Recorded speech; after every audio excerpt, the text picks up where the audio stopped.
Have you guys been using the Filmora editing app and wondering on how to add the custom fonts on it?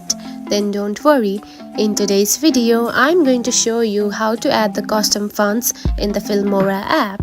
So let's dive right in. First of all, open the Filmora app just like this. And after opening the app, make sure you have added the photo or video that you want to edit. And after adding it, tap onto text option just right here.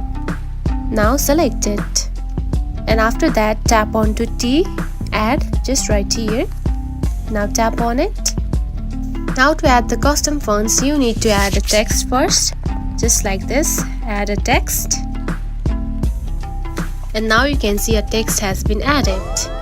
Now to add the custom fonts, tap onto font just right here, just like this. And now here you can see the multiple options of the fonts. Now choose the one that you like the most, just like this. And now you can see the custom font has been added. And now tap onto the check mark. And after adding the font, you can simply edit it, just like this. Add the colors, sizes, just like this. You can also add the borders, add the background, just like this. And after doing that, tap onto the check mark. And that's it. This is how you can add the custom fonts in the Filmora app. If you found this video helpful, don't forget to like and subscribe for more tips. Thanks for watching.